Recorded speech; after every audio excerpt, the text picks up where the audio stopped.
Hola, hola, hola, hola, ¿qué tal a todos y todas? Muy bienvenidos y bienvenidas a nuestra segunda temporada de Alma Playera Podcast.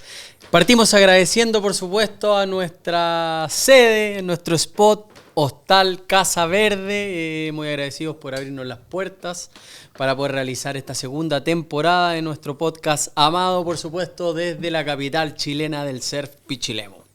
El día de hoy nos acompaña un invitado que ha sabido capturar, narrar y defender la magia del océano chileno como pocos. Fotógrafo, realizador audiovisual y publicista con más de 15 años documentando la cultura del surf y la vida costera. Autor del fotolibro Pichilemu, capital del surf. Director de documentales como Viejo Perro y su más reciente obra, El Diario del Gringo. Su mirada va más allá de lo estético. Es también un gestor comprometido con la protección del océano, country manager de Parley for the Ocean y fundador de la Escuela de los Océanos, que impulsa la conservación y preservación de la naturaleza y sus océanos. Hoy conversamos con él sobre olas, territorio, memoria, medio ambiente y todo lo que está detrás del lente con vista al mar. Saludamos y damos la bienvenida al gran Rodrigo Farías. ¿Cómo está, compadre? ¿Cómo le va, mi compa? Bien, muchas gracias por la invitación. Feliz de estar acá. ¿Cómo está esta tarde? ¿Cómo lo trata Pichilemu? Bien, todo bien. Estaba bonito el día, un poco viento, un poco raro el mar hoy día, pero estaba simpático. Partamos por el principio. Había una posible crecida que podía dar el último brillo, el último estertor de lo que podía ser un Lobos por Siempre 2025 que se apaga. De alguna manera nos quedamos, como se dice en buen chileno, con los crespos hechos o con el traje puesto, como podría ser la analogía o metáfora en el surf. ¿Cuál es más o menos tu visión en relación a eso? ¿Está bien que el tiempo de espera haya pasado y que se dé el tiempo necesario para que se pueda vivir el campeonato como es? ¿O está esta otra vista también de que se realice de cualquier forma? ¿Cuál es tu visión en relación al campeonato? ¿Cómo lo vives también tú? Bueno, yo he estado en gran parte en la historia de los ceremoniales y del Lobos por Siempre desde más o menos los primeros que se hicieron acá. Ha cambiado el concepto. Pero yo encuentro que está súper bien mantener un tiempo de espera, no solamente por el hecho de que las olas buenas llegan en otoño-invierno, pero sí siento que debería partir un poco antes, porque los suelos buenos, las marejadas más limpias y todo, son en abril-mayo. Claro. Entonces, como que tenemos que aprender de eso, aprender de la experiencia, aprender de la historia. Y ya después se hace un poco más difícil por el tema de tormenta y lluvia y todo eso. Claro. Hay mucha gente que trabaja detrás de un evento como este. Claro, me imagino. Entonces, tampoco se pueden tener a todas las personas como a la espera de que se haga el evento, porque muchos de nosotros congelamos otros proyectos por si llega el día de las olas. Claro. Y hay mucha gente que trabaja part-time, hay mucha gente que trabaja esperando este evento y no podía estar ahí 6 meses sin hacer nada, sin programarte, sin viajar, sin hacer otra pega, ir a la nieve o lo que sea. Otras pegas en otras producciones, si no llega la ola. Entonces, está súper bueno tener un periodo de espera, pero yo creo que hay que un poco adelantar un poco el proceso y que ya a fines de marzo o incluso en marzo ya esté todo listo por si llega una mareja buena, echar a andar. Proceder. Aún así nos quedamos expectantes a lo que va a ser el 2026, esperando todos ahí los amantes de la ola de que podamos vivir un Lobos por Siempre, ese imborrable momento del 2022 que nos deja la vara altísima en cuanto al campeonato. No, completamente. O sea, lo que se vivió el 2022 fue algo histórico y fue el último día, todo marcó como fue la realmente perfección. Un día mágico.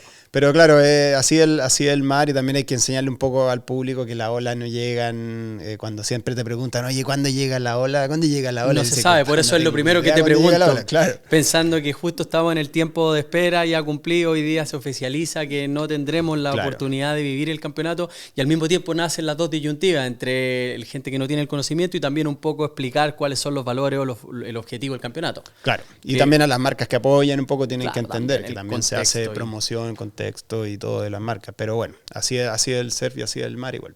Así será en el momento indicado que tenga que pasar. Completamente. Vamos al origen, al principio, Rodrigo Farías. Creciste en la gran ciudad, ¿no? Sus beneficios, sus pros, sus contras, pero decidiste estar aquí. ¿Cómo ha sido que encontraste en tu vida capitalina y la trasladaste a tu vida costera? ¿Y qué te trajiste de alguna manera de la vida que perseguías? Porque hasta donde entiendo, vienes de la ciudad a la playa, hoy por hoy erradicado en Pichilemu. Sí, bueno, de familia, bueno, nací en Santiago, me crié en Santiago, pero toda mi familia viene de la zona de Colchagua. Ah, mira. De Placilla, San Fernando, Nancagua, Callejones. ¿Tenías tu conexión entonces en Claro, la sexta? mi abuelo vivían en Nancagua y ellos venían, gracias a mi bisabuelo, ¿Ya? venían a veranear a Pichilemu, arrendaban una casa en la entrada, al lado de estas casas rojas grandes de Las Palmeras. Tenían una conexión de toda la vida con Pichilemu, que era el balneario de Colchagua. Estaban muy conectados con este lugar y yo hasta desde que nací, mi abuelo construyó una casa en Infiernillo y yo hasta los 18 años no conocí otra playa que no fuera Pichilemu.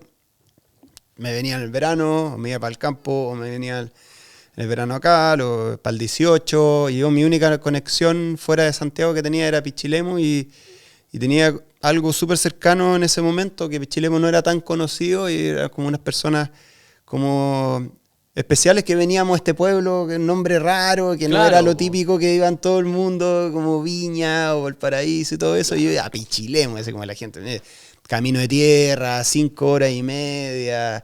Claro, era una aventura venir para acá. Llegar desde Santiago a Pichilemu eran otras las condiciones, ¿no? Claro. Un bus que se demoraba, ¿qué? Claro, o sea, 6 horas, o sea, no sé cuánto se demoraba, pero te ibas por el camino de atrás, claro, ¿cachai? Y como que el camino de tierra, era bien difícil el acceso y aquí ni pensar, también era solo el claro, Pichilemu Centro, llegar a Puntaló era como... No, llegar a Puntaló era un paseo del verano, un día del verano era irse caminando a Puntaló, todo el que día, lo hacían digamos, con una familia al frente de la casa, oye, ya el paseo a ver Puntaló, en Puntaló no había nada.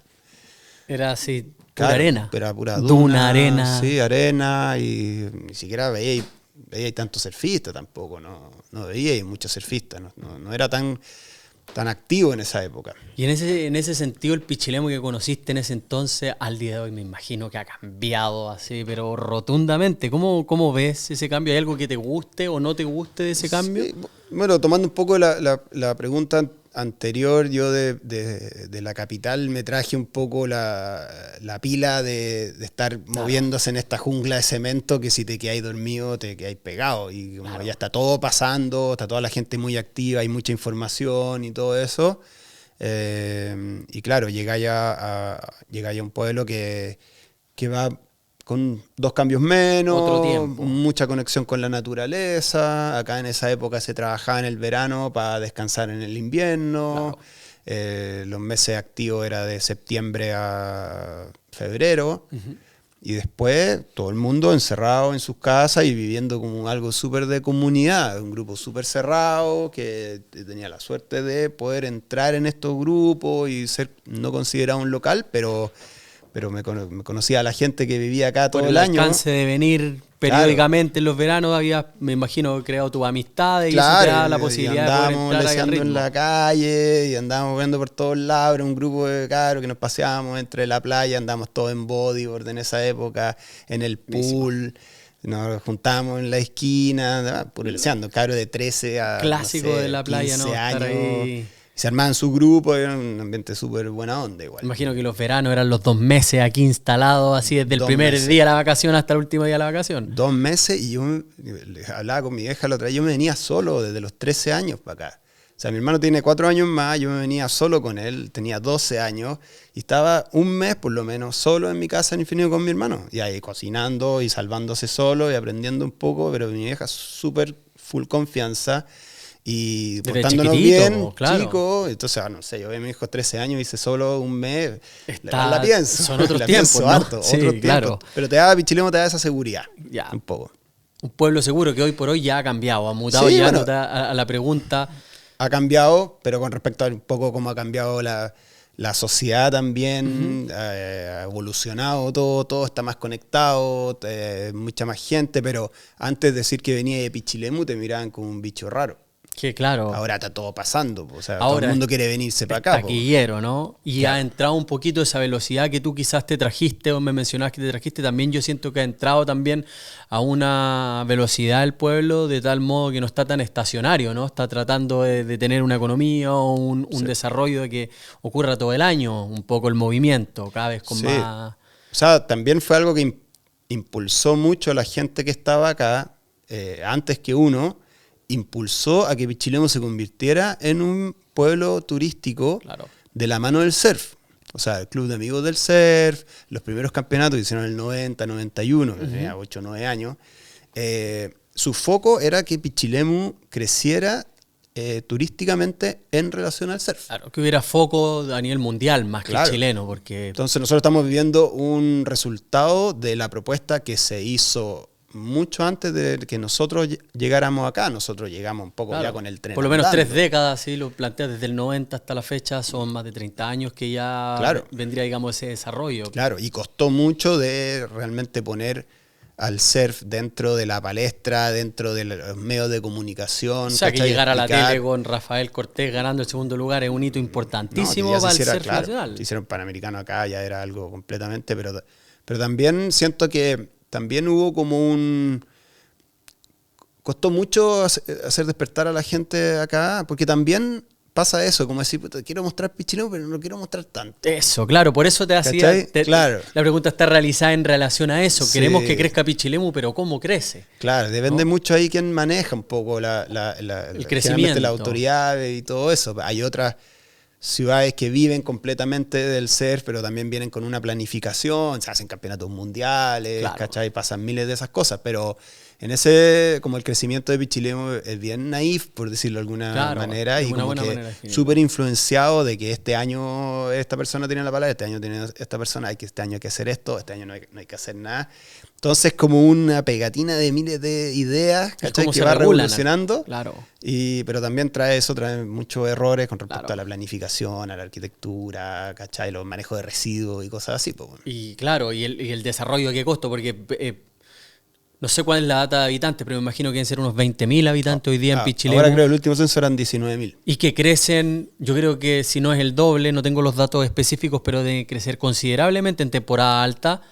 10 veces. La venta hoy día inmobiliaria de los alrededores de Pichilemu son cifras que son altas y naturalmente los recursos son agotables. Claro. Entonces, ¿hasta qué punto soporta Pichilemu la cantidad de gente que llega, recibe y que está creciendo exponencialmente? Claro. Entonces, naturalmente nace la pregunta de cómo poder regular ese crecimiento. Claro. Es lo que yo trataba como no de proponer, sino como cuando hablaba con distintos candidatos, es decir, hay un cálculo socioambiental de Pichilemu o de muchas ciudades. Hay uno del planeta, ¿cachai? De decir hasta qué momento del año tú agotáis tus recursos. Claro. Generalmente Chile como que lo empieza a agotar en julio o en junio. Entonces, si fuera así, no quedarían más recursos. Obviamente que hay un tema de renovación un poco, de reserva y todo eso, pero en Pichilemu que cuántas casas más caben, ¿cachai? El cálculo del agua, hay miles de cosas más, porque si tenía un crecimiento, tiene que ser un crecimiento sostenible de un pueblo, que se tenía que hacer en base a cálculos financieros, medioambientales y miles de cosas así. Pero también es un peligro esto de que crezca tanto un pueblo, porque al final a lo que venía a buscar, que es un buen estilo de vida, puede transformarse en una carencia o en falta de recursos importantes. Y pasa a ser un desagrado para las personas que estaban acá, de decir, ahora se llenó de turistas, pero por otro lado, las personas que están acá fueron lo que pedían. Entonces, pro y los contras, por eso está pro y los contras que puede pasar en cualquier tipo de sociedad. O sea, una persona puede tener un almacén y en Santiago se ha vivido siempre con un condominio o unas casas y le ponen 3 departamentos. Obviamente la persona va a estar chata porque le están construyendo 3 departamentos al lado, pero después va a tener a 5.000 personas comprándole entonces su incremento a hacer ahí. Entonces, te da y te quita, como se dice. Totalmente, tiene su pro y su contra como todo en la gran conclusión del balance de las situaciones. Claro. ¿Cuándo decides radicarte en Pichilemu? ¿Cuándo llega Rodrigo Farías con las maletas para quedarse en Pichi? Bueno, siempre era el sueño de venirse para acá. Y la gente, ¿por qué te quería ir a Pichilemu si no pasa nada? Claro. Y dije, hay algo que me gusta de Pichilemu. Ahora seguro que lo entienden mejor. Seguramente. Si no, está todo bien. Fue un momento que estaba en la universidad y me tocó la suerte de que me tocaron ramos martes, miércoles, jueves. Y ya estaba en tercero o cuarto año, ya estaba ganando mis lucas con mis pegas y cosas así. Entonces dije, ya me quiero venir a Pichilemu y me vine como de jueves en la noche hasta martes en la mañana. Ya. Entonces ya vivía como 4 días en Pichilemu y 3 Casi estamos en Santiago. 50-50 así. Claro, entonces ya empecé a vivir esa sensación, que es una sensación muy rica, que es la de los domingos, cuando toda la gente se tiene que ir y tú te puedes quedar. ¿Cachai? Pasa el taco así. Pasa el taco y tú estás ahí relajado caminando por la calle, claro. ¿Cachai? Y veis que toda la gente, ay, no me tengo que ir temprano por el taco y a ti no te pasa eso. Entonces decís, oye, sabes que esta sensación es muy rica. Hay no tener que algo gratificante. Moverse, claro. Me tocó la universidad y me tocó las primeras pegas, ¿cachai? Y ahí, bueno, tenía que hacer un poco de caja. Después conocí a mi señora, después tuve, no sé, 4 años más o menos de relación con ella, yo trabajando en Santiago y viniéndome, medio part-time, medio freelance, dedicado un poco ahí a la fotografía y todo eso. Y ya cuando nacieron mis hijos, no, obviamente como que crecieron en Santiago, pero ya cuando el menor tenía 2 años, el mayor tenía 3, yo llego un día de Pichilemu, de una pega que me había salido de foto, y llego, todo feliz, nos ganamos, la media ola y todo lo que sea, y veo que mis hijos están jugando en un pasillo de 1x3, en un departamento, en Santiago. Y yo digo, ya, no.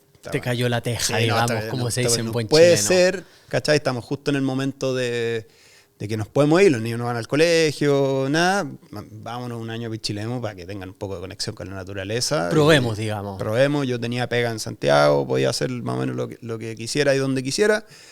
Y ok, le dimos la oportunidad 6 meses para empezar y tuvimos la suerte que llegamos a una casa muy rica en Punta del Lobo. Yo era como de Infiernillo, del Bosque. Venía poco a Punta del Lobo, no tenía tanta conexión con Punta del Lobo. Claro, el pueblo, el almacén, la señora de la esquina, ir a comer a comprar a los guachos. Claro. Como ese era mi barrio. El Pichilemu. El clásico, claro. Y nos fuimos a una casa en Punta del Lobo y exquisita la casa. O sea, de madera, rica, una cuestión que yo nunca había experimentado, mi casa de cemento y todo, y caminando a la playa. Los niños caminando, no sé, terminaba la pega. Y me iba caminando a la playa y dije, no, está mal, la cago. Cambió considerablemente tu estilo de vida. Y había muchas familias que estaban como llegando a vivir en la misma, entonces teníamos un grupo súper similar, de similares características, niños de la misma edad. En ese colegio el Montessori era una mezcla con el Waldorf, era un colegio bien como conectado con la naturaleza. Está perfecto para cabros chicos. Suena que se empezaron a dar las cosas. Claro. Y ahí empecé un poco a desarrollarme más como fotógrafo, varios proyectos paralelos. Y se empezó a dar la cosa y un año se transformaron en 2 en 4. Ya digo, ¿Seguiste manteniendo las labores de Santiago? Sí, pero eran pegas que... Después, digamos que se invirtió, ahora vivía en la playa y de repente iba a Santiago esporádicamente. Para eso sí, y me salieron 2 pegas muy buenas acá en Pichilemu y me dediqué acá y me di cuenta, no tengo que viajar a Santiago y estoy trabajando acá y tengo proyectos paralelos y los niños están creciendo bien y va, démosle. Bien. Empezó a funcionar la vida. Mencionaste la fotografía, parte importante de tu carrera. ¿Dónde nace el encuentro con la fotografía? Me imagino que el surf, pero desde tu data, ¿dónde llega la cámara a tus manos y empieza a documentar la vida o inmortalizar los momentos a través de tu lente? No vengo de una familia de fotógrafos. Ya. Pero siempre he visto cámaras en mi casa. No sé por qué. Hay estas cámaras estenopeicas, hay unas cámaras... Alguien sacaba fotos, mi abuelo no era tan fotógrafo. Oye, está antiguo, así como casi un paquete de galletas Nick. Sí, no, una negra que le sacáis la luz. Y claro, también esa que sacaba la luz. Claro, siempre las veía ahí y un día para un viaje de estudio, me acuerdo, me compro una camarita que era como de espía. Una cámara chiquitita, de un rollo. Y voy a sacar fotos, me acuerdo que vamos no, fue un partido de rugby en Copiapó. Ya. Desierto Florido. Sí, claro, Desierto Florido. Buen paseo. Sí, voy ahí con la cámara y creo que saqué unas fotos del Desierto Florido y unas ruinas por ahí. Y mi mamá, oye, unas fotos buenas, súper bien enmarcadas. Me acuerdo que las reveló, las veíamos, todavía tengo las fotos, y dije, tan buenas las fotos, y ahí como que me empezó a gustar un poco la foto. Tengo talento, dijiste de alguna manera, o me gusta... Está bonita la foto, ¿no? Como que, pero es un buen encuentro a saber cómo decir, me gustaba el hecho... Tengo un empecé a sacar muchas fotos con esa cámara, y era bacán la camarita, que era chiquitita. Y de ahí me di cuenta, bueno, leseando mucho en Pichilemu. Yo era amigo del Felipe Álvarez. Ya. Y Felipe Álvarez siempre andaba con una cámara porque se creía Jackass. ¿Cachai? Siempre. O sea, estaba toda la moda de Jackass. Y me acuerdo, perfecto. Ya, y Steve O y Y compañía. este se creía... No era Steve O. ¿Cómo se llama el otro de Jackass? No me acuerdo. Bueno, el otro. Marguera. No sé. El jefe de Jackass. Ya, no me acuerdo cómo se llama. Y después se creía. Entonces se dedicaban a replicar las tonteras de Jackass. Se tiraban por el carro al supermercado, la bajada. Se robaban el carro al supermercado Polanco, ya se lo llevaban preso. Toda la vez. Y yo era mucho más piola en ese momento, ¿cachai? Y era mucho más como tímido. Y me acuerdo que yo, para no meterme en los problemas, yo los grababa. Perfecto. Entonces, una forma de participar. Claro, Felipe el otro día me dice, oye, encontré unas imágenes muy buenas que cada vez que yo te apuntaba a ti, y había aparte un poco como de vergüenza, yo le decía, yo te grabo. Y al final como que yo empecé a grabar todo porque me da un poco de vergüenza a mí salir haciendo esas estupideces. Claro, no era tu estilo. Claro, y no lo hacía tampoco. Entonces como que me cuidaba un poco la espalda, pero también porque estaba solo, no quería que me pasara algo y tener que ir sin mi mamá. No había papá, digamos, claro, que si es que te iba ahí... Claro. Entonces ahí yo como que empecé a agarrar la cámara y empezamos a grabar y todo. Después en el colegio me acuerdo que edité un par de videos, editábamos con los 2 VHS, ¿cachai? Siempre tuve como la parte, hice unos comerciales del colegio y todo eso. Empecé ahí como el tema... Tenía ahí un feeling con la cámara, sí, me gustaba todo el tema el storytelling, contar sí, de llevar todo eso. Y en un momento entré a estudiar agronomía, así como por relación al campo y todo, así como irme a trabajar al campo. Esta conexión con tu mundo claro, el del vino, Valle mi abuelo hacía vino, entonces dije, bueno, estoy por ahí, me puedo ir a California, como que empecé como a imaginar algo así. Me fue muy mal en agronomía, me eché biología 4 veces y llega la profesora de biología y dice, no voy a estudiar agronomía, pésimo, ¿no? O sea, pésimo. Y yo ya sí entiendo y todo eso. Y me fui a trabajar al Blockbuster. Blockbuster, a la tienda de video. Oye, qué memoria me trajiste a la vida, Blockbuster. La competencia del error, será el Blockbuster. Oye, y era, que recuerdo, noventero, 2000ero total, así. Completamente, no, sí era el 2000, por ahí. De hecho que era el 2000, yo salí el 99 del colegio. Y el 2001 me fui a trabajar al Blockbuster y yo, fanático de ir a arrendar películas y toda la cuestión, encontraba bacán que los gallos del Blockbuster se supieran todas las películas. Entonces uno le preguntaba, oye, ¿cómo es esta película? Y decía, no, esa es súper buena. La playa, esa la de Leonardo DiCaprio. Claro. Yo, no, súper. Le preguntaba, ¿y otra película? Oye, ¿cómo es esta? El Resplandor. No, bueno, todo. Ay, esto, esa escaleta de películas. Buenísimo. El cine en su auge ahí, pero... Completamente, sí. El VHS. Estaba era una góndola de DVD. Imagínate. Y era todo el resto de VHS. Y me acuerdo perfecto el pack allí en claro, la cajita, tenía si estaba como... la cuestión, claro. Y como yo vivía al lado del Blockbuster, iba a ver si llegaba la película y no había llegado, y me quedaba hasta que llegaba y la sacaba y todo. Y ahí como que tomé esa, como que voy a trabajar en un turno al día y voy a ver, me veía 6 películas. Te nutríais, pero completamente lo que encima era como haciendo. Mi semestre bisiesto antes de entrar a publicidad, ¿cachai? Ahí decidiste cambiarte, digamos que fracasaste en agronomía y dijiste ya, ¿qué es lo mío? Claro, y tomaste la decisión de... Y me fui a estudiar publicidad. Y en esos 6 meses, bueno, mi vieja estuvo con un cáncer, estábamos ahí como en la casa, estábamos todos ahí como tratando de apoyar y como medio caseros, sin viajar tanto ni nada, y buscando una pega para no joder tanto y no estar de vago en la casa y nada, ahí empecé a ver películas como loco. Me vi todos los carriles del Blockbuster, vi muchas películas. Y los primeros DVD también. Buenísimo. Ya era otra entrando cosa. El mundo del DVD. Entrando al mundo del DVD y la calidad de la imagen era el HD de ese tiempo, así, con una calidad... Entonces ahí tuve una conexión un poco más del contenido y aparte un poco muy fanático de las revistas de surf. Muy fanático. Siempre estuve tratando de personas que viajaba afuera. Tu Riptide, marejada. Tráeme la Surfer Magazine, tráeme la Surfing, la Australian Surfing Life. Eso era, oye, ¿qué? ¿Viajáis fuera? Loco, tráeme una revista. Bueno. Y empecé a coleccionar revistas de surf y veía las revistas y decía, la cago, esta cuestión, la cago. Y de ahí empecé a agarrar un poco la cámara de fotos relacionado al surf, un poco por por el poco talento que la naturaleza me dio para surfear, ¿cachai? Claro, decía, puta, ¿por qué no surfeo como surfeas esto? Claro. Aquí en Infiernillo, ¿cachai? Y aparte hice mucho tiempo bodyboard, entonces dije, ya, tratando de aprender a surfear. No todos tenemos mañoso, que surfear, ¿no? claro. O sea, súper mañoso, me decían, yo estaba corriendo una 6'2", ni me paraba, una galletita, una tabla brasilera, nunca me iba a parar, nunca anduve en lombo al principio, hice como todo al revés. Perfecto. Y ahí dije, ya, pero ¿cómo me agarro de esto? Porque quiero vivir en la playa y si no, vaya a ser surfista profesional en ese momento, ¿qué hacía ahí para estar en la playa? Pues, o era surfista profesional. O ándate para Santiago. O a otro lugar. O hazte cargo de una marca en Santiago, no Claro. sé, pues algo relacionado con eso. O la revista, no sé. Pues. Y ahí empecé a sacar fotos y empecé un poco a usar lo estudiado en periodismo publicidad, que era una carrera compartida, ¿cachai?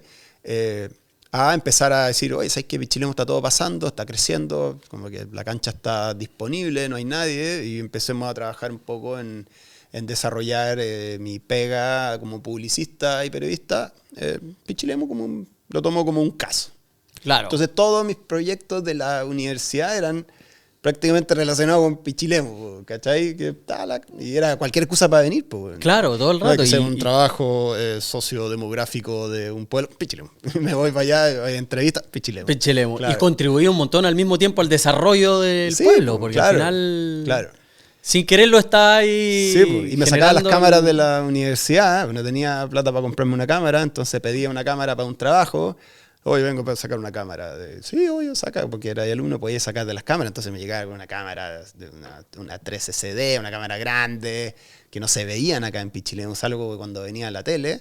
Claro. Y yo, me instalaba en Punta Ló, camarón, ¿cachai? Grababa la ola y después la editaba y veía, las imágenes, ¿cachai? Que están bacanas estas Y imágenes. después llegaba, y yo me todo. imagino, a Santiago con todo ese néctar o toda esa Sí, energía para editar y todo. a mostrarla en tu clase, con tus Sí, compañeros. Claro. Yo ni hacía el trabajo, pues. Me quedaba con las imágenes yo y después veíamos qué hacíamos. Y devolvía la cámara, no, sí, todo bien, me fue todo bien. Oye, así llegaste a hacer tu primer documental. Claro, de eso Donde- salió de un proyecto de publicidad, crear Origen. Que era Origen, un con documental. Elvis, con Claro. Nachi Vargas, Claro. que aún está actualmente, lo Sí, subieron po. hace muy poco a YouTube, muchos lo vieron y fue como Sí, po. un boom, porque Sí.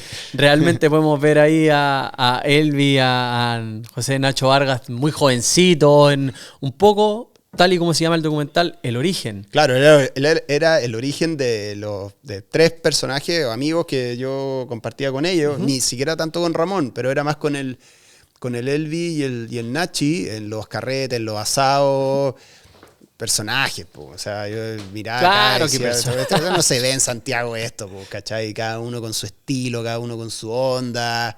Y dije, oye, qué bueno hacer un documental de estos dos. Le hice una entrevista, porque también se estaba viviendo algo súper importante en Pichilemu en esa época, era el 2005-2006, que era el proyecto del emisario submarino, que estaba afectando gravemente a Pichilemu. Y ahí hubo una unión muy fuerte de los pescadores con los surfistas.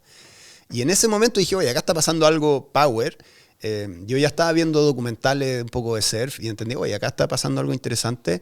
Hay algo Y, más profundo. Claro, y más que me aburrían mucho los videos de surf. Eso me pasaba. Me aburría mucho ver un video de surf. En primer lugar, porque eran maniobras que yo nunca iba a poder hacer. Ya. ¿Cachai? Un poquito Claro, la distancia. claro, como, Ya, ok, es haz un un aéreo roller, 360, un roller, ya, ya chao. estoy viendo que no lo voy a hacer. Pero es que yo creo que puedo grabar eso, ¿cachai? Y Claro. aprendí mucho cómo a grabar viendo esos videos de surf. Y otro, empezaron a salir un poco más los videos de surf con un poco más de contenido. ¿Cachai? Claro. La historia de La alguien, historia, el un documental. testimonio, Claro. el objetivo, el propósito del surf Claro, o los vi en un valores. momento Blue Horizon de Jack McCoy Ajá. y ahí quedé loco. Ya, ahí claro. aluciné y dije, bueno, esto es lo que yo quiero hacer Había en algo Chile. más. Claro, había ese documental que habla un poco de la bipolaridad de Dave Rastovich con Andy Irons, Claro. con dos personalidades completamente Distintas, diferentes, sí. que tenían algo en común, obviamente, y vi el documental y dije, qué bueno. Entonces voy a tratar de hacer algo acá, y ahí fue cuando hice el documental del Nachi, del Elvis y el Ramón, con un tema en conjunto que era como marca que está pasando con el crecimiento en Pichilemu el 2006. ¿Cachai? Y ahí dije, oye, bacán, hice la entrevista, hice un trailer, ni siquiera hice el documental, Ajá. y me llaman del Festival de Cine de San Sebastián, Buenísimo. diciendo, el Festival de Cine de Surf de San Sebastián, Ajá. Y me dice, hola, soy tanto, tanto. Y quiero me gustaría mostrar el documental en el Festival de Cine. Y yo así, no te creo, España, o sea, País Vasco, Europa, qué impresionante esta weá, bacán. Tenía el documental listo y yo sí, tengo el documental listo, que no tenía nada. Después vamos postproduciendo. Mándamelo, tenéis fecha hasta 2 semanas más para mandármelo y ¡pum! Y me puse a editar el documental. Claro, y me hice un documental de primera vez que editaba un documental, o sea, 45 minutos. Y muy buena mano porque muy entretenido el documental, tiene esta onda muy como, al verlo, tiene como esa picardía el chileno, y bueno, las personalidades de Elvis, que es muy divertido. Claro, te hacen el documental solo. Es muy entretenido, te felicito. Y saber editar un poco, junté la imagen, música, conté un poco la historia, dije, es que me gusta esta cuestión, está bueno. Y fui hice rifa, hice colecta, toda la cuestión, y fui a España, a San Sebastián. Y ¿qué tal esa experiencia? Increíble, vi un festival de cine en Europa, festival de cine surf, era toda la comunidad, era como Pichilemu en 50 años más adelante, ¿cachai? Dije, impresionante, trastienda, el lugar, el cine, ¿cachai? Y yo decía, está increíble. ¿Pudiste ver la proyección? Claro, dije, bueno, para allá debe ir. Imagina, claro. Debería ir para allá y no para otro lado más comercial, ¿cachai? Claro. Y ahí fue cuando, le propuse a Sancho, que sigue siendo amigo mío, y le dije, yo soy del Festival de Cine de Surf de Chile. No lo tenía creado tampoco. Pero vamos. Claro, y en diciembre, bueno, después pasó la coincidencia que el festival, o sea, el documental lo mostraron en muchos otros festivales. Ajá. Y a Sao Paulo me invitaron a ser jurado. Entonces era el primer se abrió año, un mundo para ti. Y dije, con esto me puedo quedar en Pichilemu y organizar los festivales de cine. Y ahí nació el Surf Festival con el Festival de Cine de Surf. Estaban juntos, era una fusión de Surf Festival y el hoy Fix Surf, claro. Y ahí dije, bueno, tenemos algo, tengo un producto creado, copiado, influenciado de lo mismo, pero tenemos algo acá local Pichilemu, empecemos a empujarlo, no para que en 2 años más, sino yo decía en 10 años más. Perfecto. ¿Cachai? En 10, 20 años más quizás. Eso de San Sebastián te hizo proyectar de poder ver el camino de varios años. ¿No? Se hizo una amistad muy grande con el festival y seguí armando y de ahí, nada, pues ahora el Surf Festival cumple 20 años y el festival, el Fix Surf, vamos a hacer la versión número 13, ¿cachai? Entonces, nada, es un pequeño aporte que se hace a la comunidad con la intención de un poco de traer cultura de mar a Pichilemu, que hay mucha gente que le cuesta mucho viajar, y mostrar un poco cómo es la realidad del surf en otros lugares que tienen lo mismo. O sea, buenas olas y son documentales, no son videos de surf. ¿Cachai? Son documentales con contenido. Muy bien, es un gran aporte, pienso yo. Mencionaste a Ramón Navarro. Cuando te menciono a Ramón, ¿qué piensas? ¿Cómo él ha influido? ¿Cómo ha sido parte de tu desarrollo en el campo audiovisual? Bueno, yo veía a Ramón, estamos hablando de 90 más o menos, hasta el 2000. Yo era una persona que admiraba a Ramón, sigo admirándolo, pero yo lo veía desde el lado del público. Claro. ¿Cachai? Oh, Ramón Navarro. Claro.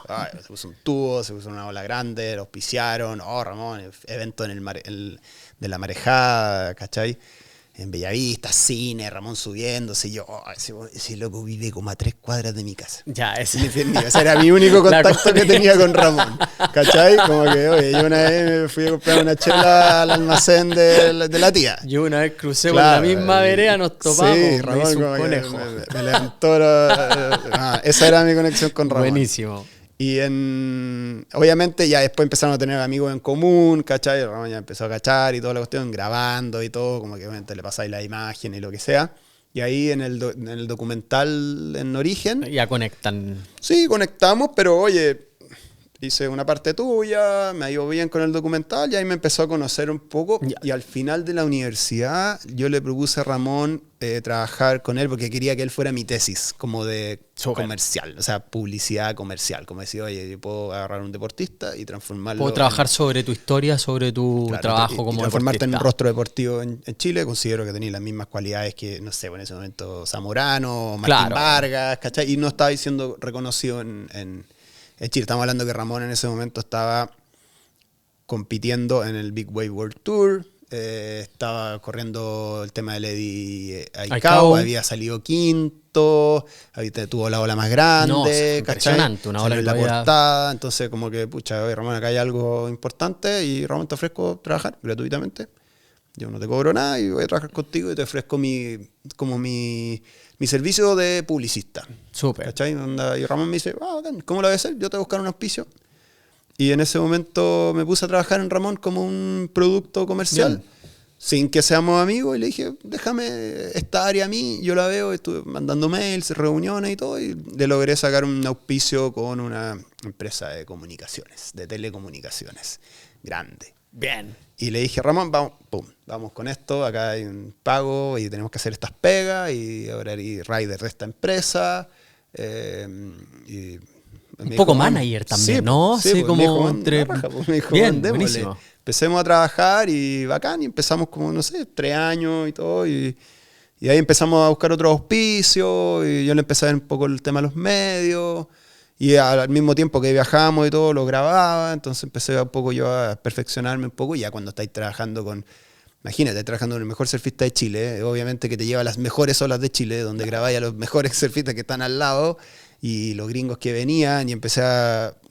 Empieza a moverse tu mejorar vida y- en relación a eso. Y era y el pic de Ramón surfeando olas grandes, y yo las tenía registradas, y empezamos a producir, empecé a aprender, ¿cachai? Y ahí empecé un poco ya a decir, oye, ¿sabes qué? Acá hay un ambiente que me puedo desarrollar, puedo seguir trabajando, que es el tema de la ola grande. Y me empecé a enfocar un poco en la ola grande, porque yo sacaba fotos en los campeonatos de surf, era el media manager de los campeonatos, del campeonato de mujeres, el lo campeonato de cabros apoyaba, chicos, todo. documentaba. Sacaba las fotos, era como ahí así, sacando fotos de todos los campeonatos, todo lo que sea relacionado con surf. Pues viajaba a todo Chile y todo eso. Pero empezó a gustar el tema de la ola grande. Y empecé a trabajar con Ramón específicamente en esa, el proyecto de la ola grande en Chile y en el mundo. Me tocó viajar harto con él también. Hemos podido ver gran material de ese. Te aprovecho de felicitar por el camino que suena algo orgánico, algo que se fue dando, y también al mismo tiempo vemos que importante es, si bien el surfista que podemos nosotros seguir las trayectorias de grandes deportistas, qué importante es al mismo tiempo que esté alguien ahí para demostrar, ¿no? Que esté alguien ahí para grabar, que esté alguien ahí para documentar, para fotografiar, y se hace muy importante el trabajo del surfista de la mano del documentalista o de quien fotografía, quien graba. Claro. Entonces hay un complemento ahí pensando en que hoy día hay muchos riders o que el mundo del surf ha crecido sustancialmente y que desde tu orgánico, desde tu experiencia con Ramón, que es un ejemplo para Chile y el mundo del surf, cómo pueden complementarse. Y en relación a eso, me gustaría ver tu visión en relación al director de documentales. Generas Viejo Perro, que tiene también una aceptación muy grande. Estrenaste hace muy poco El Diario del Gringo, ¿no? Documental que revela la historia de la gran mítica ola de flopos a través de la avenida de un californiano, si no me equivoco, Sí, ¿no? 3 californianos. ¿Qué tal esa experiencia? ¿Cómo te encontráis con el director de documental? Con Viejo Perro y ahora recientemente tu experiencia estrenando este Diario El Gringo, ha abierto puertas, me imagino también. Cuéntame un Sí. poquito del camino del director. Bueno, eso fue poco una consecuencia de haber hecho Origen y después de haber empezado a organizar los festivales de cine de surf. Claro. Me llegaban muchas películas de surf por año. O sea, cuando abríamos la convocatoria, obviamente Circo Pobre, yo era el encargado de organizar el festival y de hacer la curatoría, ¿cachai? De las películas. Entonces, Claro. me llegaban todas las películas, incluso me llegaban en mini DV en esa época, así que en cinta. Y yo veía las películas y decía, esta está buena, esta no, esta sí. Está Selección. buena. Selección, y poníamos 20, 30 películas oficiales en el festival. Entonces vi mucho documental. Ok. Y era el que cortaba entre video de surf y documental. Y documental. Entonces aprendí mucho durante años, me veía 30, 40 películas fácil. Claro. ¿Cachai? Por obligación. Y ahí empecé a darme cuenta que estas películas venían con todo un mundo, po, y no Claro. solamente eso, sino que también venía un financiamiento, que lo apoyaba un fondo, ¿cachai? O marca. Pudiste descubrir un poquito el negocio a través de tu selección o de tu Claro. revisión de... Claro, y decía, mira, tiene carátula, tiene un librito, ahí uno iba Una como marca que lo inventar. apoya, Claro, y a dije, veces- "Bueno, hay algo acá. A veces fondos regionales, perdón, del gobierno. Claro, de distintas formas de poder promocionar una película, ¿cachai? Claro. Aparte la película era buena, se notaba que había una producción, ¿cachai? Se notaba que había una historia. Empecé a ver películas y dije, güey, ¿sabes qué? Creo que como tenemos una plataforma, que es el Fixsurf, ¿cachai?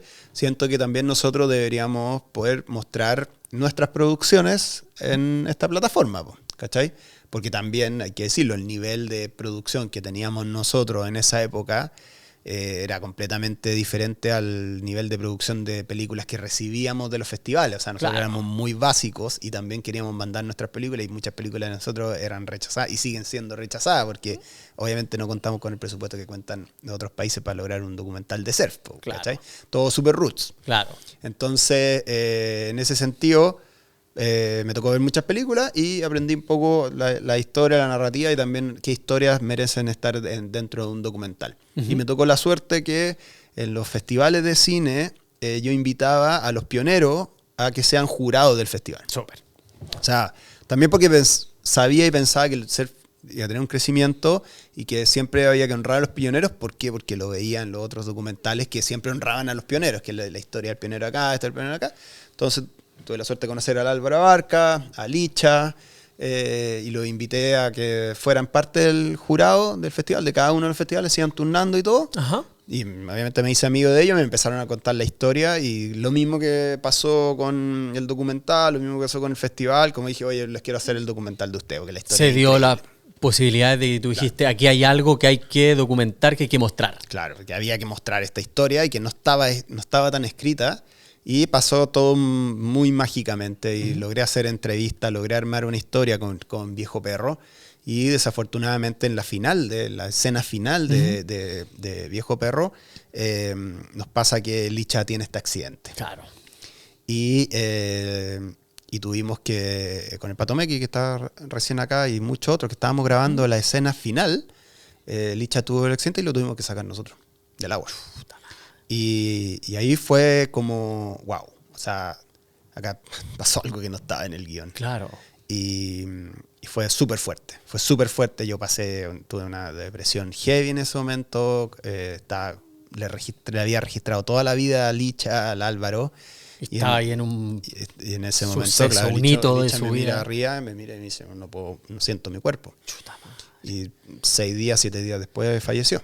Oh. Entonces dije, wow, y ahí dije, bueno, no puedo terminar este documental. Chao con este documental. Partido, chao, claro, al baúl. Chao al baúl, así, no tenía un poco un work in progress, estaba en poco, y ahí en un momento me llama el Álvaro y me reta, y me dice, bueno, el Licha te va a venir a pegar unos cachos si no terminas ese documental, güey. Me dice, termínalo como sea, porque esto hay que estrenarlo y todo, y ahí, ok, hicimos una nueva escena final. Me imagino que con mucha carga emocional. Muchísima carga emocional. Las despedidas de Licha fueron muchas, ¿cachai? Y dije, bueno, lancemos el documental y tuve la suerte un poco de poder transmitir el legado del Licha y del Álvaro, obviamente, y bueno, del Lucho y del Calá. Desde Arica hasta Chiloé, mostrando el documental gratuitamente para toda la comunidad surfista. Un lindo homenaje a la partida en mi motorhome, ¿cachai? Fuimos recorriendo el verano mostrando las películas, la película por toda la comunidad surfista, diciendo, loco, acá están los pioneros del surf. Lindo. Y fue increíble. O sea, muy buena recepción. El festival, el documental se fue a muchos festivales. Tuve la suerte de ganar festivales en varias partes del mundo. Incluso como uno en Bulgaria. Bulgaria ganó. Bulgaria, claro, wow. Sí, uno ganó en Nueva York, así como acá. Que dije, oh, qué buena onda haber ganado festivales con esta historia. Y después, nada, subí el documental a Vimeo, me acuerdo. Y súper bien. Y de eso, como que de una de estas historias del documental, aparece la historia del gringo. Ya. Y eso me abre como una puertita. Y digo, mira, esta historia está buena. Y empiezo a crear como un spin-off. Y empecé a investigar un poco de quién era este gringo. Claro, con la carga que tiene Flop-Off, ¿no? De ser una ola por un surfista chileno. Hay que correrla en algún momento de la vida. Es tremendamente peligrosa. Imagínate, pues yo iba para allá por los campeonatos. Yo era el media manager de los campeonatos mundiales de surf. Puedes ver el potencial de la ola. Veía todos los años qué onda esta ola, decía alucinado y siempre preguntaba y conocía al gringo. Nadie conocía al gringo. Y hasta que empecé a investigar por aquí y por allá, unos amigos, y que el primo, que la cuestión, este se quedó acá. El Kurt me dice, oye, hay un gallo que fue el sobrino del primo de la cuestión, que vino para acá. A buscarla. Y ahí eso me dio como la visión de decir, oye, existe el gringo. ¿Cachai? El gringo existe. Y ahí fue cuando un poco armé esta estrategia para encontrar al gringo. Y hasta que me llega, yo estaba en California por otra pega. De hecho, estábamos con Ramón en California por los Big Wave Awards. Ramón estaba finalista.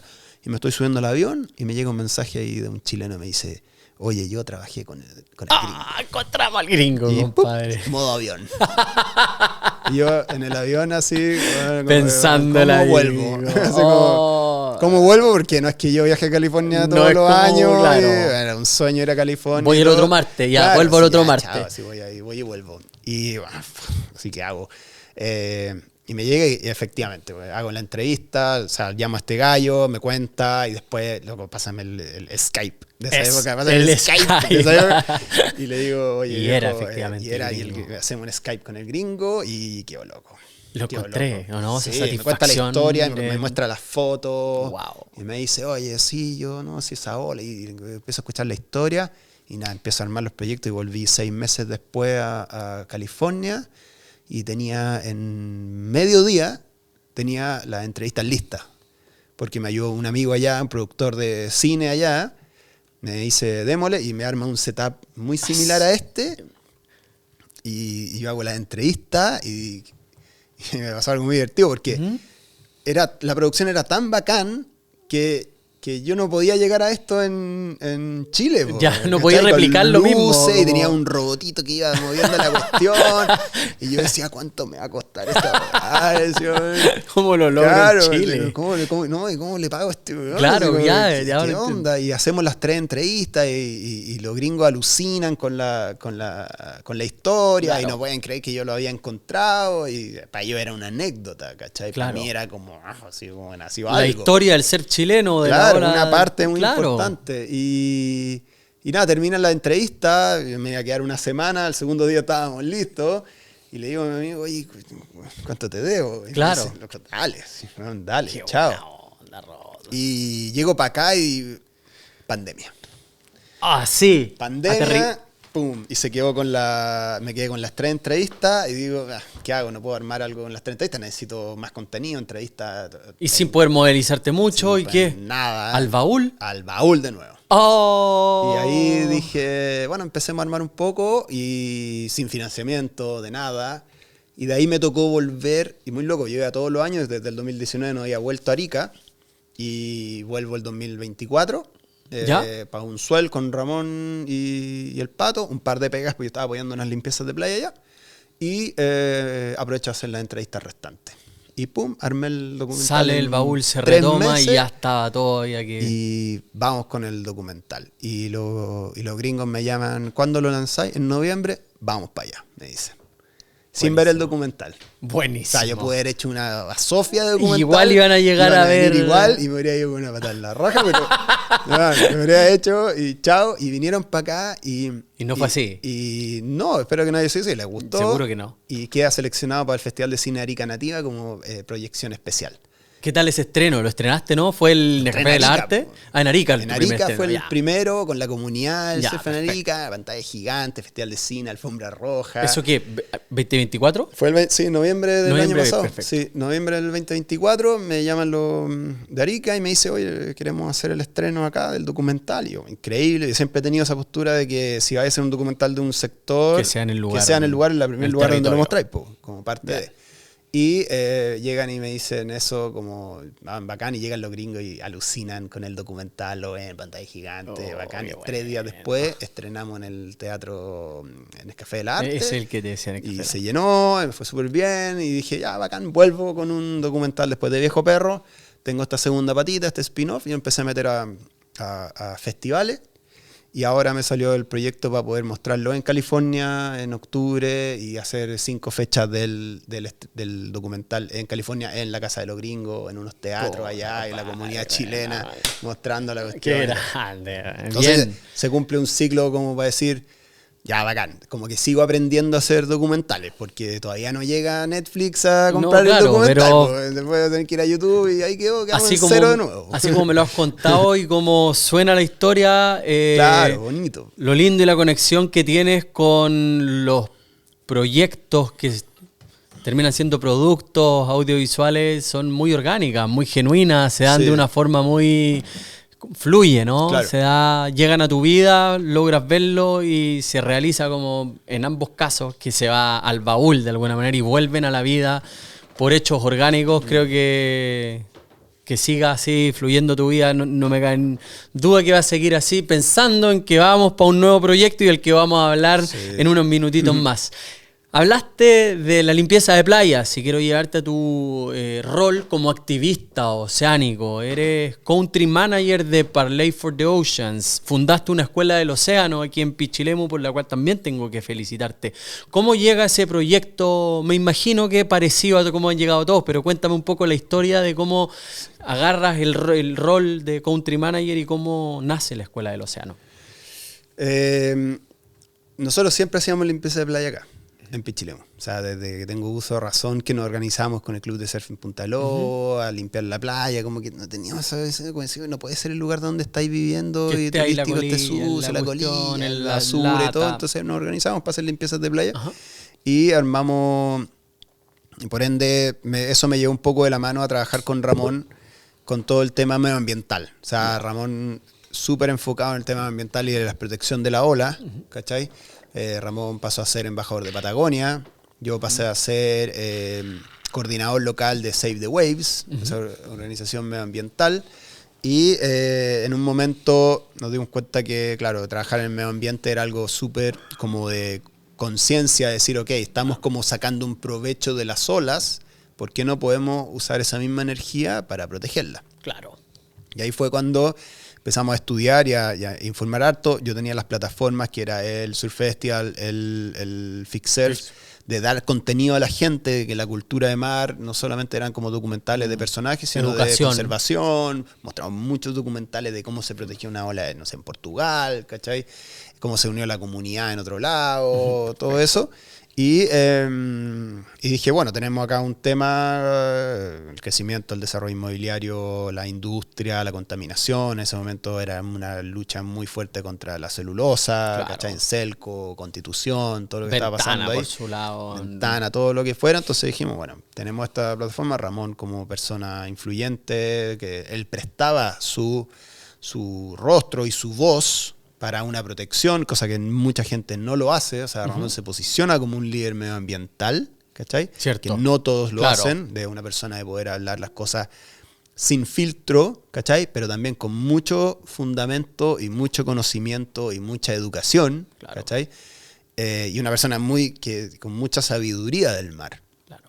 Entonces, yo también empiezo a decir, chuta, mi compadre acá, mi cliente se está yendo para este lado, yo también me tengo que empezar a preparar, ¿cachai? Claro. Porque hay que empezar a buscar proyectos que estén relacionados a esto. Cómo complementar, seguir, claro, cómo sostener. Claro, y aprender, porque claro. Uno nace sabiendo de los temas medioambientales, es un tema súper delicado. Claro. Y ahí en un momento nos invitan por una alianza con Cerveza Corona, nos invitan a Maldivas. Al archipiélago de Maldivas, en el Océano Índico. Y Ramón me dice, ¿querés ir? Y yo, bueno, vamos. Y nos vamos a un bote gigante en Maldivas que se llama el Parley Ocean School. Yo no tenía idea de lo que era Parley. Y las primeras personas que vemos es a Diego Luna, el actor, y a Chris Hemsworth, que es el de Thor. Y muchas otras personas más, entre ellos amigos de nosotros, estaba Greg Long, estaba el Caji, Pacarro, personas que uno conocía ya del ambiente del surf. Que venían rozándose o claro, teniendo encuentros. Que veían la revista y todo. Bueno, Ramón, mucha relación a nivel mundial con los surfistas de la grande. Empezamos a cachar que era Parley y todo. Y nos sentaron un día en la mesa y le dice, oye, queremos llevar Parley a Chile. Y Ramón, como que Y yo, loco, dale, así, yo quiero seguir surfeando, no quiero tener una pega. Y yo no estaba sin pega, le dije, le dije, vamos. Sí, yo soy la persona encargada de eso. Y me dicen, oye, dale con este proyecto. Pues volví así, que es Parley, empezar a investigar, organización medioambiental, relacionado con el surf, la playa. Y dije, bueno, acá me tengo que quedar porque estos son mis próximos 10 años en la playa, así no tengo que volver. Ahí están los fundamentos. Claro, y empecé a ver que una organización medioambital que, como le dicen los gringos, como que cada vez justo el guante te queda perfecto. Claro, el poncho a la medida. Claro, me permitía seguir sacando fotos de surf, seguir trabajando con Ramón y trabajar temas medioambientales enfocados un poco en las limpiezas de playa, que era lo que yo estaba haciendo en ese momento. Perseguir un propósito que va súper alineado con todo el trabajo que venía haciendo con los documentales. Empiezo a ver que Parley es una organización medioambiental gigante, mucha colaboración, muy buena onda. Y empecé a mostrar un poco de que Chile es un tremendo elemento para... no solamente como para desarrollar proyectos, sino que de ejemplo. Claro. ¿Cachai? Como que tenemos de todo acá en Chile. En la playa, nuestra playa, hay distintos tipos de realidades. Entonces teníamos limpiezas de playa de macroplástico, o limpieza de playa de la salmonera en el sur, o microbasurales en el norte. Entonces empecé a ver mucho contenido. Y poner a Chile en el mapa desde el punto de vista de la cultura playera, no claro, desde la ciudad o desde el negocio, sino más bien desde el océano. Desde el océano, y dije, bueno, tenemos acá un tremendo proyecto, y empecé también un poco a asesorar a otros países de Parley que iban abriendo. Nosotros fuimos el país número 6 en abrir. Ahora hay más de 30 países trabajando con algún tipo de Parley en el lugar. Qué bien. Me tocó viajar a muchos otros países y a mostrar un poco el trabajo que habíamos hecho en Chile, que muy honestamente y muy humildemente lo empezamos a ejecutar. Y así es como ya llevamos 7, 8 años trabajando junto a Parley, y obviamente dentro de este catálogo de opciones que tenemos una organización medioambiental mundial, vi que hay un proyecto que se llama los Air Stations, que son contenedores modulares que sirven como un hub de educación medioambiental gratuita para las comunidades. Y yo dije, papi, esto es lo que necesita Pichilemu. Buenísimo. Nos necesitamos un lugar para establecer una bandera, para trabajar, para tener una oficina. Estábamos trabajando en ese momento en una oficina arrendada, todo el tema. Y dije, démosle con esto. Una casa matriz, algún... Nos fui a tocar puertas y me metí en el lado político, que yo no cero político, pero empecé como un poco a mostrar un proyecto que les decía, esto es necesario. Es tan bueno que no me podéis decir que no. ¿Cachai? Claro. Esa era mi entrada. Y se los mostraba y decía, tenéis razón. Es muy buena esta cuestión. Entonces nos conseguimos un terreno con bienes nacionales, ¿cachai? Por 5 años, ahora se va a expandir a 20, 30 años. En la esquina como la esquina, Felipe Bello dice, la esquina de Pichilemu con Pichilemu. Ahí.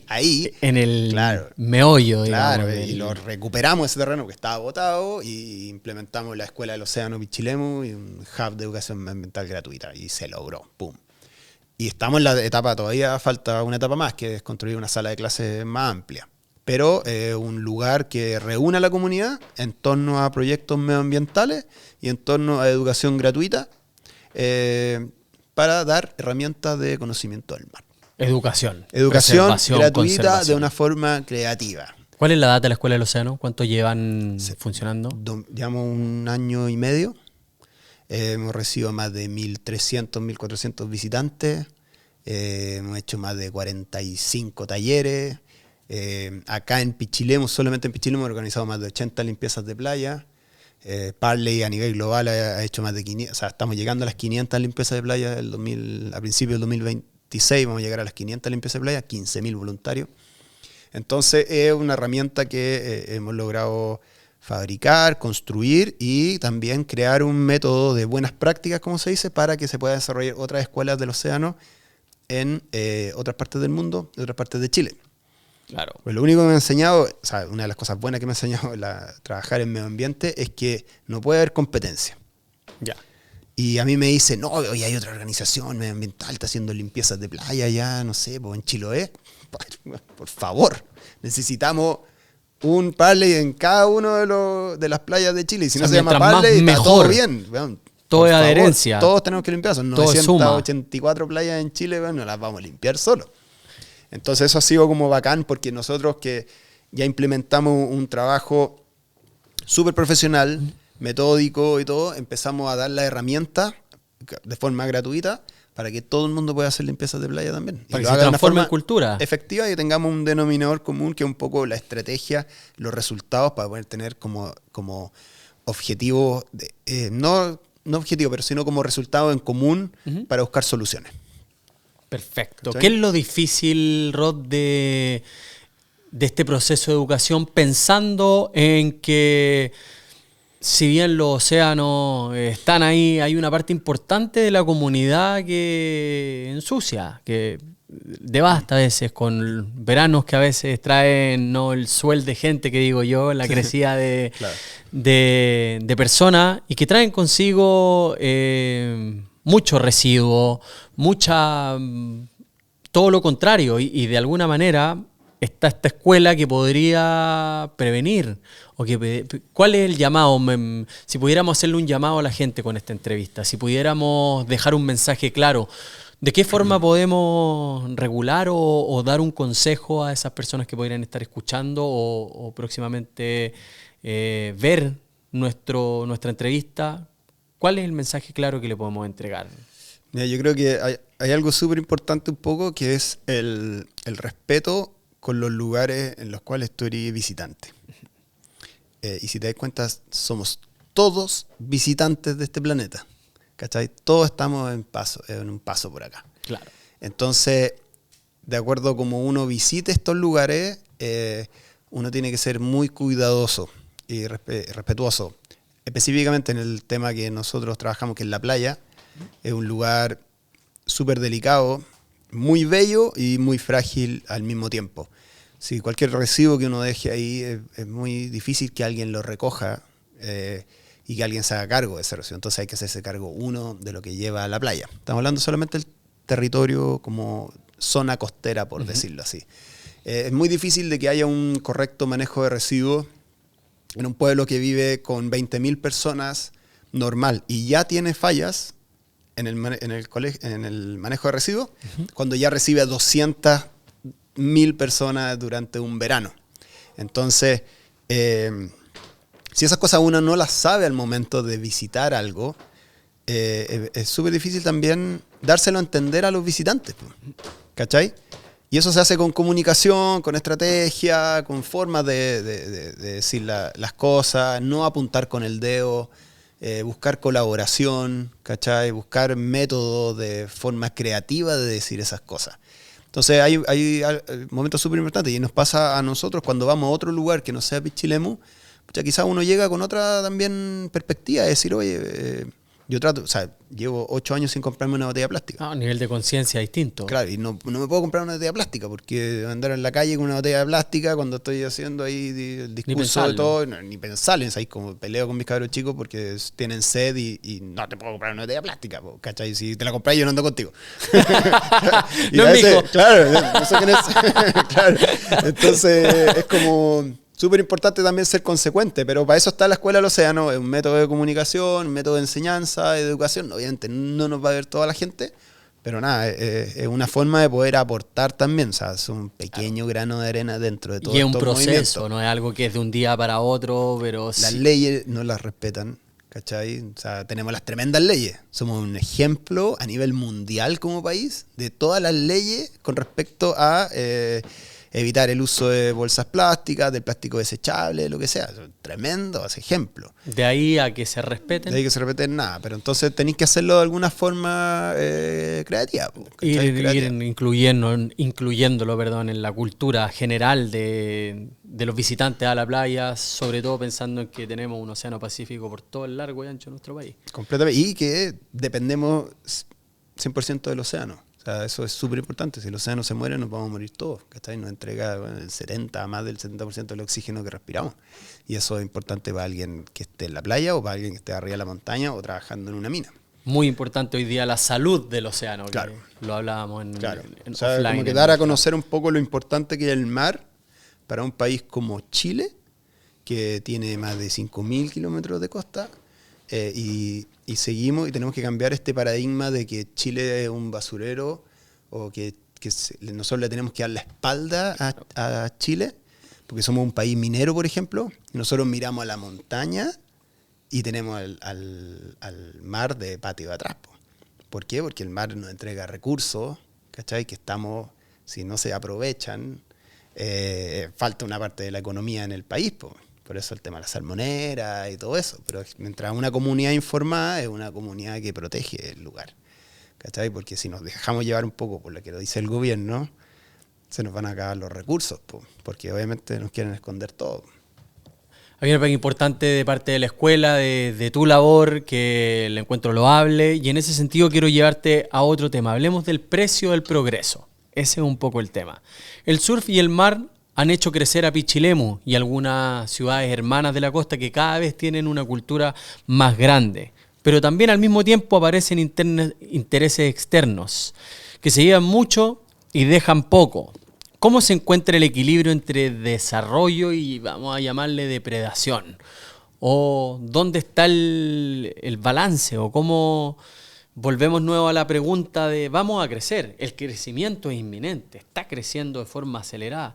El tema es cómo crecemos, cómo podemos hacer, que no nos gusta meternos en el gobierno, yo sé, pero ¿cómo hacemos con la Escuela del Océano, con los proyectos? ¿Cómo regulamos el crecimiento de la cultura playera o de Pichilemu por partir por casa? Sí, imagínate que organizar tu casa debe ser difícil, imagínate organizar un pueblo o una ciudad. Acá hay hartas regulaciones que de alguna otra forma protegen Pichilemu. La gente no lo sabe, pero por ejemplo, gracias al aeródromo, no se permiten construcciones de más de 5 pisos, tengo entendido. Eso significa que cualquier construcción tipo Reñaca, edificio Concón y todo eso, no se puede porque hay un aeródromo en medio de la ciudad, ¿cachai? Si no estuviera ese aeródromo, quizás, y por favor que me lo corrija David Ávila. Sí. Estaba llamando. Claro. David. Aló, David. Si no estuviera ese aeródromo, quizás tendríamos todo el borde costero, no con casas, sino que con puro edificio. Y sería como el sector 5. ¿Cuál Cochoa, cuál Reñaca? Tal cual. Pues. Entonces, obviamente, un lugar como este, como Pichilemu, partiendo con las olas que tiene, ¿cachai? Partiendo por la belleza que te entrega cada día, o sea, cada día es un sunset distinto, el mar está distinto de todos los colores, o sea, todos los colores en distintos días. Además con olas protegidas, como es Punta Lobo. Cada vez está más cerca de Santiago. Era inminente que el desarrollo iba a pasar. Claro. ¿Cachai? Ahora tenéis distintos tipos de desarrollo. Tenéis un desarrollo sostenible y tenéis un desarrollo avasallador con el lugar. Y eso es... Hay temas ya de construcciones y de permisos y de como usabilidad del terreno que uno no puede controlar, pero sí puede verificar.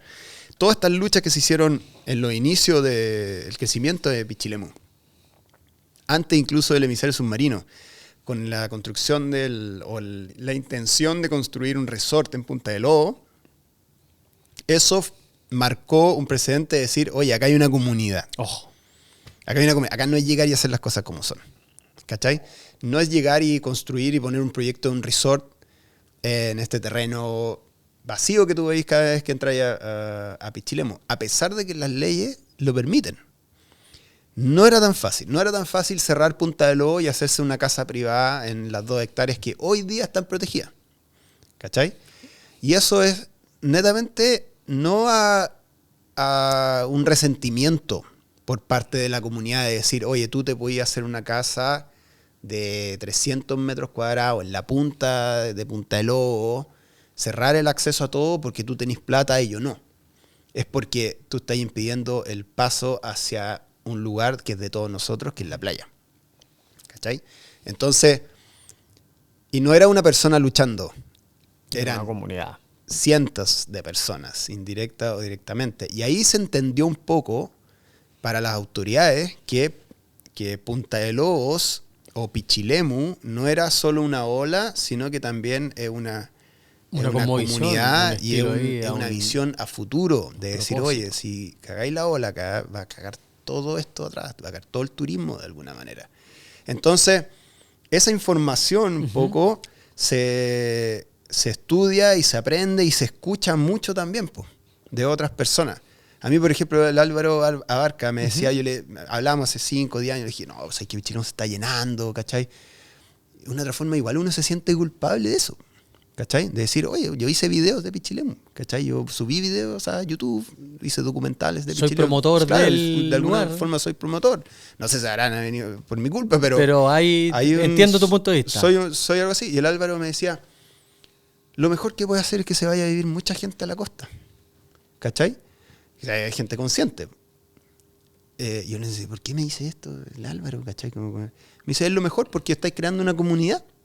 Estáis creando personas que tienen interés, que llegaron en el momento preciso, como ese meme de decir, oye, ya no fui la generación que logré comprarme un terreno. Hay gente que sí logró comprarse un terreno, sí se arma porque las leyes te lo permiten, porque el espacio te lo permite. Si esto habría sido un santuario marino costero, como es el caso de Topocalma, por ejemplo, hace 20, 30 años, quizás tendríamos otra realidad de Pichilemu.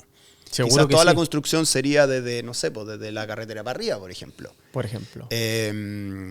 Y uno mismo, como que compráis en terreno en decir, oye, ¿qué estoy haciendo acá? Y si no compro acá va a llegar otro, y como que ya, pero por el momento acá voy a cuidar, voy a proteger.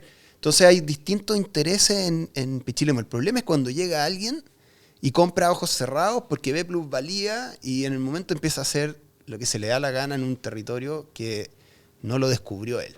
Y justamente a pasar a llevar a la comunidad y a los intereses de protección que tiene una comunidad. Y justamente por ahí, por lo mismo que te lo pregunto, porque hoy por hoy, entre rumores o algunos juegos, invenciones, cualquiera sea la forma, hay amenazas de que viene el Jumbo, de que viene un strip center a ponerse en el medio del pueblo, se suben publicaciones que después se bajan, se acusan. Entonces hay una cierta tendencia a un crecimiento que puede ser depresivo y avasallador.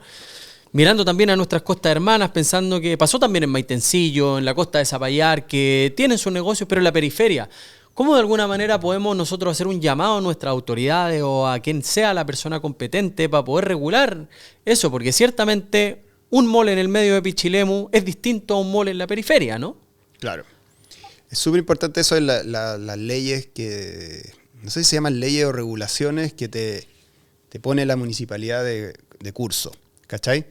Como que estemos preocupados de que si hay un mall o no en estos momentos, cuando no hay un hospital, ¿cachai? Es algo como que, ¿por qué no estamos preocupados? Bueno, obviamente el consumismo atrae mucho más comercialmente. Es inevitable de que van a llegar esas cosas, ¿cachai? Es inevitable porque se ve en todo el mundo. O sea, ya los pueblos dejaron de ser pueblos, el mismo ejemplo en Indonesia, ¿cachai? Que ya destruyeron un acantilado gigante para poner un resort después. Es inevitable que va a llegar. Si no se hace con los estudios correctos, va a ser un caos, ¿cachai? Pero a la gente también le gusta vivir en el caos, ¿cachai? Como que hay gente que le encanta el taco. Gente amante del taco. Y tenés que ver cuánta gente quizás es feliz con tanta gente en Pichilemu, ¿cachai? Que a lo mejor dice, oye, necesito, porque tengo un negocio, necesito que venga gente a Pichilemu. Y hay gente que le ha ido muy bien. Claro. Con estos temas, ¿cachai? Temas turísticos y comerciales. Hay que estar súper arriba. Ahora, hoy en día, gracias a las comunicaciones, cualquier tipo de como atentado contra un espacio natural, gracias que tenemos la suerte de que hay participaciones ciudadanas, por ejemplo, como lo que está pasando en Puertecillo, ¿cachai? Se abre un poco la comunidad. Antes todo era puertas cerradas. Decisiones tomadas y ejecutadas. Claro. Ahora es distinto.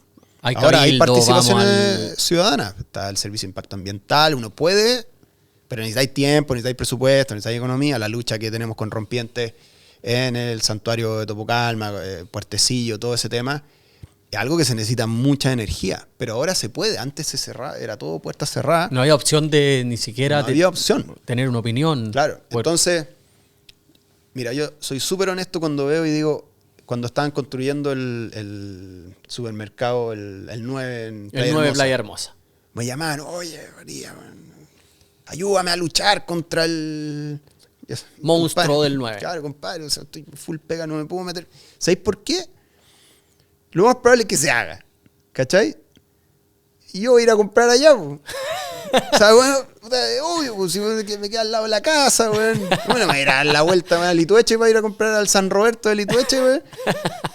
voy a ir a comprar ahí. Entonces, al final uno dice, ¿sabes qué? Anda a luchar con las cuestiones que realmente voy a luchar. ¿Por qué? Igual nos metieron un poco el dedo en el ojo porque decían, no, si va a ser una fachada de madera, decían, no, va a ser acorde con el medio ambiente y todo. Nunca fue, ¿cachai? Dueño. Nada, nunca. Estado verde, ¿cachai? Como que, por último, si vais a hacer algo, tenéis que, uno, dejar en la comunidad, que eso yo lo ignoro, y dos, ser acorde un poco a la arquitectura del lugar. Un plano reguladorcito, así o Claro, algún, los carteles una de fachadita, madera, algún... y lo veis que es completamente realizable. Bariloche, Pucón, sí, Puerto Vara, camináis, uy, tú tan Valdivia. bonito, ¿cachai?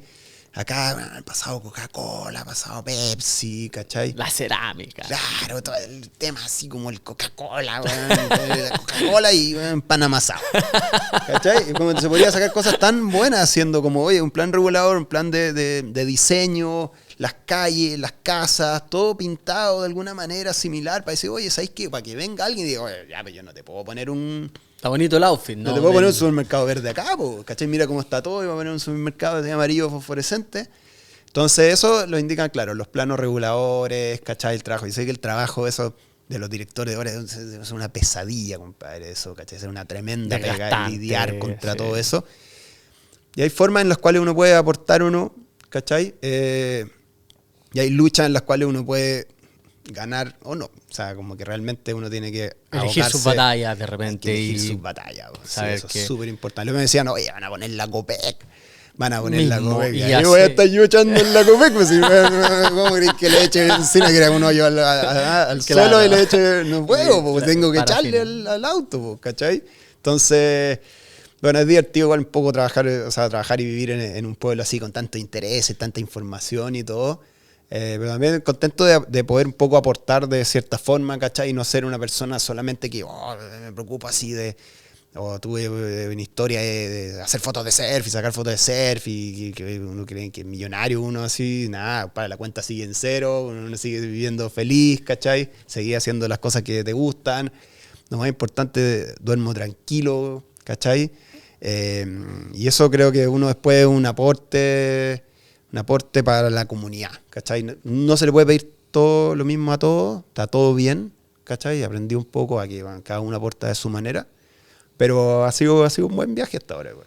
Te felicito por tu viaje y agradecido también de que hayas querido compartir con nosotros tu historia de vida a través de tus proyectos. Estamos con el equipo muy contentos de tenerte aquí y un poquito para distender la situación voy a invitarte a un juego en donde yo pregunto y tú respondes así orgánicamente. ¿Ok? Se llama Star Playa el juego, así como para estar en onda. Entonces en 3, 2, 1 yo pregunto y tú respondes. ¿Foto o video? Video. Sí. ¿Canon o Sony? Canon, 100%, 1000 Canon, pollo, Canon hasta la muerte. 4K 60 o 4K 120? 4K 120. Ya. ¿Horizontal o vertical? Horizontal, 100%. ¿Siempre? Sí, horizontal. Chato de los reels y todo eso. Te apoyas por acá, te apoyas. Horizontal, claro, sí. Oye, compadre, ¿fútbol o surf? Subimos por ahí, futbolero también. Me gusta harto el fútbol. Hay que decirlo. No sé si jugando creo que soy mejor para el fútbol que para el surf. Pero cuando te corría una ola, es la misma sensación de cuando metí un gol. Claro. Empatémoslo claro. ya. Y en mi caso, es igual de los dos lados. Meto pocos goles y se pego poca ola. Así que esa sensación bien, es rica de los dos lados. Se comparte. Claro. Vamos a compartir ahí el... Claro. ¿Desde dentro del mar o desde fuera del mar? Desde dentro. Es otra la sensación. Sí, Te hemos sí. visto en múltiples marejadas gigantes. Sí. Me imagino que el 2022 lo viste desde dentro también. Sí, no. Y qué emocionante debe ser ver una de esas olas gigantes desde adentro. No, y luché para eso. O sea, era el puesto que yo quería tener ahí.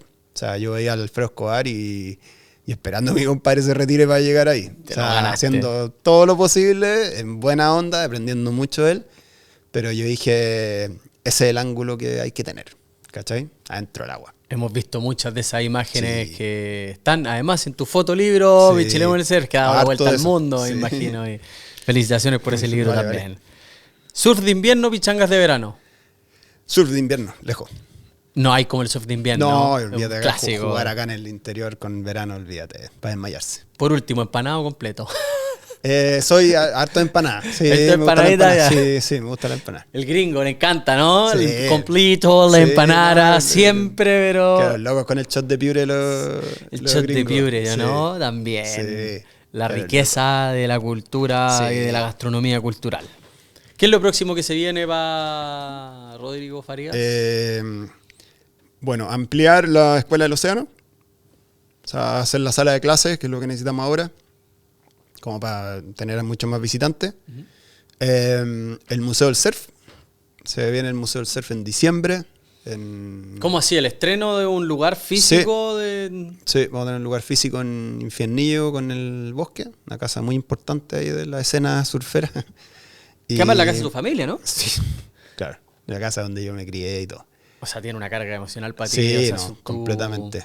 Sí. Y hoy por hoy se transforma en un museo del surf. Sí, conversé con mi familia y vamos a habilitarla por un tiempo. Estamos haciendo un proyecto muy bonito para hacer el festival de cine de surf ahí, en esa casa. Y que se posicione como un lugar de encuentro para la comunidad, que vayan a conocer un poco la historia del surf en Pichilemu, en Chile, los elementos que tengo la suerte de haber coleccionado. Buenísimo. 20 años. Tu vida misma. Claro, cosas que se pueden ir compartiendo y haciendo un lugar donde se muestren películas, documentales, lanzamientos. Bueno, ¿y para cuándo se estrena? ¿Va a estar ahí? Va a estar el 4 de diciembre se abre el... No te puedo Museo del creer. Surf. Otro Sí, proyecto más, o sea, hasta ahí a la Otro vuelta de la más. esquina. Otro más. Estamos con eso y con eso también el Festival de Cine Surf se hace ahí en Por favor, en el invítanos museo. para poder ser Por favor, parte de ahí obvio, van a estar de ese invitados en la granito. inauguración y todo. Y ser un lugar muy bonito, muy roots, una casa surfer. O sea, Y Rodrigo Farías no para. ¿ah? No hay que parar. Siempre en algo ahí. Sleep when you're dead. Yeah, I like it. Ok, por último, antes de despedirnos, me gustaría que a la camarita le pudiera dar un consejo a quizás los jóvenes que están partiendo en el surf, a personas que están dedicándose al mundo audiovisual, quizás algunos que están por venirse a vivir a la playa, algunos que están partiendo en vivir a la playa. ¿Cuál sería tu mensaje, un consejo que podrías dejarle ahí a los que están partiendo? Bueno, yo creo que lo que hablamos siempre acá en toda esta conversación un poco es como respetar mucho los lugares que visitáis. Siempre creo que es súper importante no solamente respetar, y ese respeto se hace un poco informándote y conociendo los lugares que vayas a visitar. Pues no llegar ya, nadie es conquistador de ningún lugar. Siempre hay alguien que ha estado detrás y hay que ser súper respetuoso y consciente de ese lugar. Sobre todo de los que han hecho un poco de la historia, que en Chile siempre es poca. Y es como estamos recién empezando en todo esto, somos nada comparado con otros países. Pero siempre como respeto y conciencia. De que ya empezamos, de que vamos hacia adelante con nuestra cultura playera, ya es un hecho. ¿Un mantra para poder vivir con el alma playera? ¿Algún consejo así de mantenerse con...? Tenía una frase y se me fue. La habíamos escrito, la había escrito. compadre. Dije, está buena esa frase. No, pero ¿sabéis que me gusta harto alma playera? Sí. Encuentro que es un... ¿Tenía el alma playera? Yo creo que sí, pues. Sí, yo estoy también. acá, pues. Yo también Sí. creo que sí tienes el alma playera. Sí, alma salada también. Eso. No, oye, un mantra, no sé si será mantra o no, pero agua sagrada. Agua sagrada. Ya. Me gusta. Este aplauso es para ti, compadre. Gracias, padre. Muchas gracias por estar Gracias. aquí. Así vamos despidiéndonos, sin antes entregarte un obsequio que tenemos aquí Bueno. por parte de nuestros Me auspiciadores. encantan los regalos. Yerba Mate, el Buen Pastor, mi compadre, para que tenga su staff, tanto hierbita de Bacán. mate como también unas bebidas nuevas que están ahí Buena. invitados.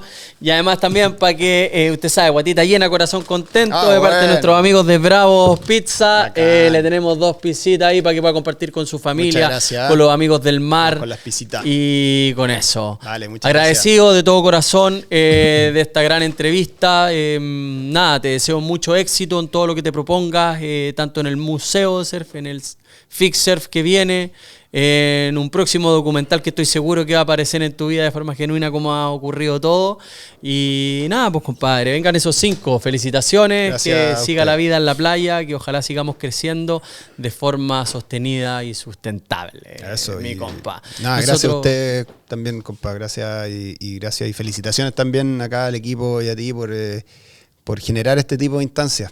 Eso creo que es súper importante, no solamente porque uno está entrevistado, sino que también a toda la gente que han logrado entrevistar, que todos tienen mucho que aportar.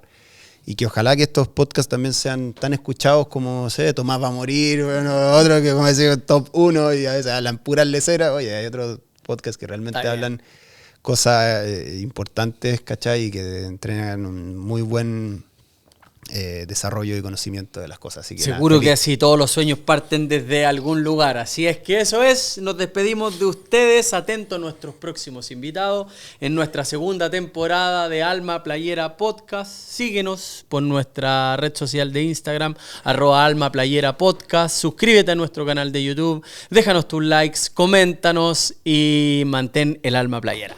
Esto fue por hoy y nos vemos a la próxima. ¡Chao! Gracias, compadre. Tan. Buenísimo.